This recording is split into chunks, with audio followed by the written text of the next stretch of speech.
Du coup, moi je m'appelle Eloi, j'ai 18 ans, je suis en prépa intégrée en école d'ingénieur à Angers et je kiffe ma vie. Ok, moi c'est Clotilde, je suis en terminale à Angers aussi et je kiffe ma vie également. Donc depuis la seconde, j'ai appris à tenir une feuille en fait où au début de l'année j'écris tous les gens de ma classe dans l'ordre alphabétique et je prie en fait un jour pour l'une des personnes de ma classe dans l'ordre alphabétique. Et en fait, ça avait. Enfin, je le faisais quelques mois, etc. Et cette année, vraiment, je le fais depuis le début de l'année. Je me suis rendu compte, en fait, c'est des petites choses qui m'ont fait rire parce que il se trouve que j'ai un jour, j'ai prié pour une personne, donc un musulman, il s'appelle Taha. J'ai prié pour lui c'était le jour où je priais pour lui. Et il m'a demandé ce jour-là, justement, alors qu'on n'avait aucun. Enfin, on est amis, mais on n'a aucun. On parle pas de nos foi, etc. ensemble. Et il me dit, il me demande de parler de ça, parce que je parle de ma foi. Et du coup, c'était très drôle. Je me suis dit, bah tiens, c'est bizarre, je prie pour c'est son jour, on va dire. Et, euh, et il me demande de parler de ma foi. Du coup, on en a parlé pendant un cours, ça a duré une bonne heure et demie. Lui a parlé de la sienne, donc c'était hyper intéressant. Et en fait, il se trouve que là, juste avant les vacances, c'est arrivé pareil avec un autre mec. C'était le jour où je priais pour lui et il m'a encore. C'est un autre donc il s'appelle Dorian. Il m'a demandé aussi parce que je parle de ma foi. Donc c'est très drôle. Enfin, comment est-ce que du coup je vis ma foi à l'école? C'est que je dirais qu'en fait c'est pas. Enfin, à partir du moment où les gens savent qui tu es, je pense que de toute façon ils s'interrogent parce qu'aujourd'hui la chrétienté n'est absolument plus à la mode et les gens ne connaissent pas. En fait, ne connaissent juste pas, du coup ils se posent des questions et après Dieu fait le reste. C'est-à-dire que nous en fait on est juste là, on est juste chargé de parler, de savoir qui on est et Dieu fait le reste et c'est lui qui fait les miracles, c'est pas nous et en fait c'est nous, c'est juste nous. Moi c'est pas tellement pareil comment je vis ma foi dans mon lycée.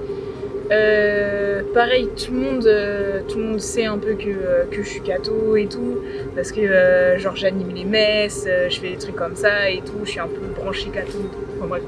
Et c'est drôle de voir des gens qui en fait qui connaissent vraiment rien du tout et ils ont des a priori mais incroyables vraiment, mais qu'est-ce qu'on peut rire et en fait c'est justement une de mes potes que j'ai rencontrée en seconde, mais vraiment pas du tout catho, et qui pensait que j'allais à la messe, que je chantais du latin tout le temps. Enfin bref, ça existe, mais c'était pas enfin vraiment, c'est pas vraiment ma foi ça, et ça représente pas vraiment la foi chrétienne, ou qui pensait que je voulais devenir bonne sœur et tout. Enfin bref. Et en fait, on a commencé un peu à parler et je me suis dit, faut que je prie pour elle. Et donc, avec une pote, on avait décidé d'aller à la messe une fois par semaine pendant la semaine. Et vas-y, je me dis, je prie pour elle. Aujourd'hui, la messe, c'est pour elle. Et le lendemain, elle vient, elle commence à me poser des questions, mais des questions plus pointues, pas des gros préjugés ou des choses comme ça. C'était vraiment assez... vraiment, on sentait qu'elle était questionnée, quoi. Et donc, je me dis, waouh, j'ai prié pour elle hier, trop stylé. Et je continue à prier pour elle et tout. Bref, ça dure 1 an, et l'année suivante, cette même fille revient nous voir, moi et ma pote, et nous dit, ouais, est-ce que je pourrais venir avec vous à la messe? Donc, bah, nous, on était en mode, waouh, trop cool et tout. Et puis, on va pas lui dire non, quoi. Et donc, elle vient avec nous, et première messe où elle vient avec nous, elle ressort, et elle me dit, Clo, j'ai rien compris, mais vraiment rien, faut que tu m'expliques.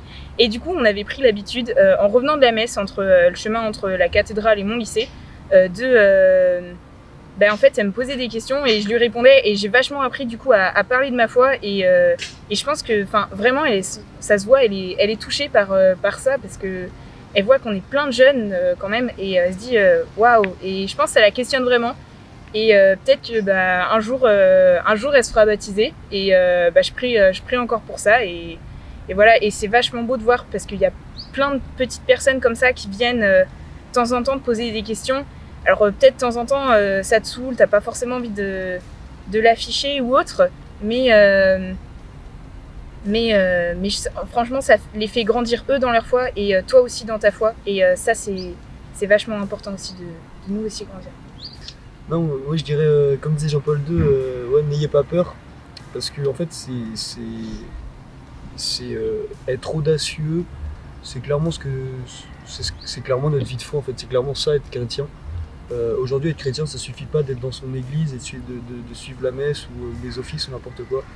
Maintenant aujourd'hui, et c'est clairement ce qu'il faut faire, et surtout, en fait surtout dans nos temps, c'est faut y aller, faut oser, faut être audacieux.